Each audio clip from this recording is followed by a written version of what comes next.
ప్రపంచమంతటా ఇప్పుడు corona virus పేరే వినిపిస్తోంది. అమెరికా వంటి అభివృద్ధి చెందిన దేశాలే ఈ వైరస్ వ్యాప్తిని ఆపలేక చేతులెత్తేసే పరిస్థితి కనిపిస్తోంది.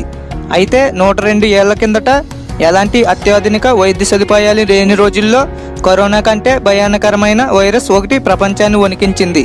ముఖ్యంగా ఇండియాను కోలుకోలేని దెబ్బతీసింది. వందలు కాదు, వేలు కాదు, కోట్ల సంఖ్యలో ప్రజలు ఈ వైరస్కు బలయ్యారు. ప్రపంచవ్యాప్తంగా సుమారు 50 కోట్ల మందికి సోకిన ఈ వ్యాధిని నియంత్రించేందుకు వైద్యులు చేయని ప్రయత్నం లేదు. అయితే ఈ వైరస్ పుట్టింది చైనాలో కాదు, స్పెయిన్లో. ఈ వైరస్ పుట్టికే చాలా విచిత్రంగా జరిగింది. ఇది కూడా జంతువుల నుంచే పుట్టిందా, ఈ ఇండియాలోకి ఎలా ప్రవేశించింది, అప్పట్లో ఎలాంటి భయానక పరిస్థితులను ఎదుర్కోవాల్సి వచ్చింది, చివరికి ఎలా నియంత్రణలోకి వచ్చిందో తెలుసుకుంటే మీరు ఇంటి నుంచి బయట కాలు పెట్టే సాహసం కూడా చేయరు. ఎందుకంటే ఇప్పుడు ప్రపంచాన్ని వణికిస్తున్న కరోనా వైరస్ కోవిడ్-19 స్పానిష్ వైరస్ కంటే ప్రమాదకరమైనది. ఈ స్పానిష్ వైరస్ గురించి తెలుసుకునే ముందు నా ఛానల్ని సబ్స్క్రైబ్ చేసుకోండి. నేను పెట్టిన వీడియో మీకు వెంటనే నోటిఫికేషన్ రూపంలో రావాలంటే సబ్స్క్రైబ్ పక్కన బెల్ ఐకాన్ని క్లిక్ చేయండి. ఈ వీడియో కానీ మీకు నచ్చినట్లయితే లైక్ అండ్ షేర్ చేయండి. ఈ వ్యాధి ముందుగా బాంబేలో మొదలైంది. అందుకే దీన్ని బాంబే ఫ్లూ లేదా బాంబే వైరస్ అంటారు.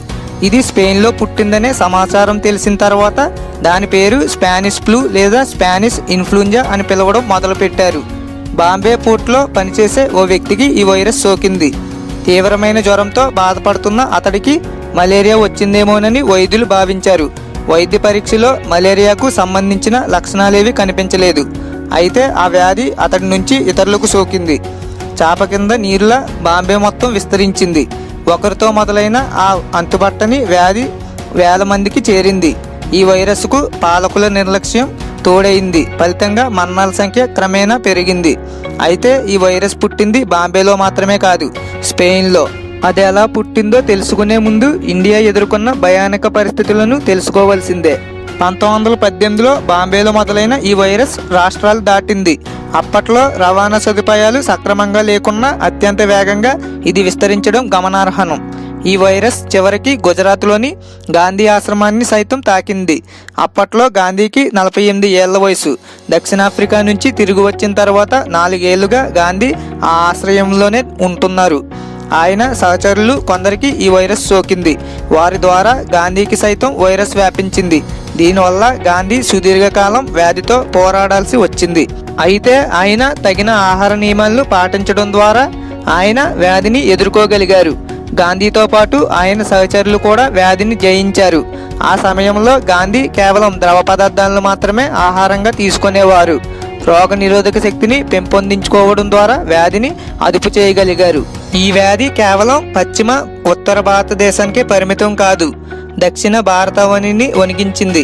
అత్యంత వేగంగా విస్తరించిన ఈ వైరస్ వల్ల ఇండియాలో సుమారు 2 కోట్ల మంది ప్రజలు చనిపోయారని అంచనా. అప్పట్లో హాస్పిటల్లో రోగులకు సరిపడ పడకలు కూడా ఉండేవి కావు. వైద్య సదుపాయాలు కూడా అంతంత మాత్రమే. వ్యాధిని గుర్తించిన వెంటనే వైద్యం చేయలేని పరిస్థితి. హాస్పిటల్లో ఖాళీ లేక ఇంటి వద్దే చావు కోసం ఎదురు చూసేవాళ్ళు. దేశానికి పట్టిన ఈ దుస్థితిని చూసి స్వాతంత్ర సమరయోధులు కన్నీళ్లు పెట్టుకునేవారు. బ్రిటిష్ పాలకుల నిర్లక్ష్యంపై గలమెత్తారు. అప్పట్లో బ్రిటిష్ పాలకులు ఈ వ్యాధి నియంత్రణకు కట్టుదిట్టమైన చర్యలేవి తీసుకోలేదు. ఆ వ్యాధి తమకు సోకకుండా జాగ్రత్త పడేవారు. వైద్యం, రోగులకు సదుపాయ కల్పన విషయంలో పెద్దగా దృష్టి పెట్టేవారు కాదు. అప్పట్లో వైరస్లను ఎదుర్కొనే యాంటీబయోటిక్స్ అందుబాటులోకి రాలేదు. విదేశీ ఔషధాలు ఇండియాలో లభ్యమయ్యేవి కావు. కేవలం దేశీయ వైద్యం, ఔషధాలతోనే ఈ వైరస్ను ఎదుర్కోవాల్సి వచ్చింది. ఈ వ్యాధి వల్ల ఎక్కువ శాతం మహిళలే చనిపోయేవారు. పోషకాహార లోపం, అపరిశుభ్రత వంటివి వైరస్కు మరింత సహకరించాయి. దక్షిణ భారతంలో తీర ప్రాంత వాసులే ఎక్కువగా ఈ వ్యాధికి బలయ్యారు. ఇండియాలో 6% ప్రజలను ఈ వైరస్ పొట్టన పెట్టుకుంది. అప్పట్లో భారతీయులకు ఏర్పడిన పరిస్థితిని తలుచుకుంటే కన్నీళ్లు ఉవ్వుకు వస్తాయి. ఆత్మీయులు అలా కళ్ళ ముందే చనిపోతుంటే రక్షించుకోలేని దుస్థితితో ప్రజలు అల్లాడిపోయారు. చివరికి శవాలను కాల్చేందుకు కట్టెలు కూడా దొరికేవి కాదు. కాశీలో గంగానది తీరంలో శవాలు గుట్టులుగా కనిపించేవి. వైరస్ వల్ల ప్రజలు ఉపాధి కోల్పోయారు. కరువు పరిస్థితులు నెలకొన్నాయి.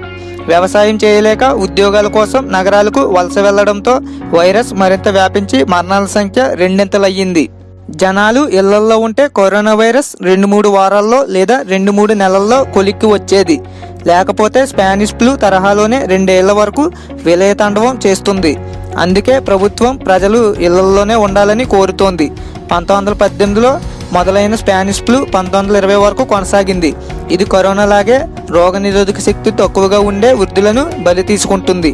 ఆ తర్వాత మరింత ముదిరి యువతను సైతం చంపడం మొదలుపెట్టింది. ప్రజల ఆగ్రహ జ్వాలలు, పాలకుల్లోని ప్రాణభయం వల్ల రోగులకు సదుపాయాలు మెరుగుపడ్డాయి. పాలకులు ఈ వైరస్కు మందులను అందుబాటులోకి తెచ్చి చికిత్స అందించారు. ఫలితంగా వ్యాధి క్రమేణా అంతమైంది.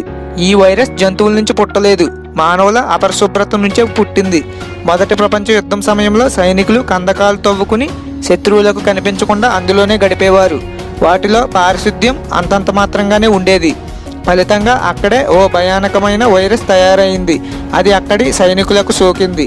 ఓ సైనికుడిలో తొలుత ఈ ఫ్లూ లక్షణాలు కనిపించాయి. ఆ తర్వాత మిగతా సైనికులు వ్యాధి బారిన పడ్డారు. అది క్రమేణా యూరప్లోని అన్ని దేశాలకు విస్తరించింది. ఇది స్పెయిన్లో పుట్టడం వల్ల స్పానిష్ వైరస్ అని పేరు వచ్చింది. ఆ వైరస్ వల్లే ఇండియాలో మరణాలు జరుగుతున్నాయని తెలుసుకునే లోపే ఇండియాకు జరగకూడని నష్టం జరిగిపోయింది. కరోనా వైరస్ తరహాలోనే ఇది కూడా విదేశీయుల నుంచి దిగుమతి అయింది. అప్పట్లో యూరప్ నుంచి వచ్చిన నౌకా సిబ్బంది నుంచి బాంబే పోర్టు ఉద్యోగికి ఈ వ్యాధి సోకింది. ఆ తర్వాత అంతుచిక్కని విధంగా అందరికీ సోకింది. అప్పట్లో భారతీయులకు సామాజిక దూరంపై అవగాహన ఉండేది కాదు. ఇప్పటికీ చాలా ప్రాంతాల్లో ఇదే పరిస్థితి ఉంది. అయితే అమెరికా, యూరప్ దేశాలు అప్పట్లోనే లాక్డౌన్ పాటించి ప్రజలు వీధుల్లోకి రాకుండా అడ్డుకున్నారు. సామాజిక దూరంపై అవగాహన కలిగించారు. చూశారుగా, ఇండియాలోనూ కరోనా వ్యాధి మెల్లగా తన ఉనికిని చాటుతోంది.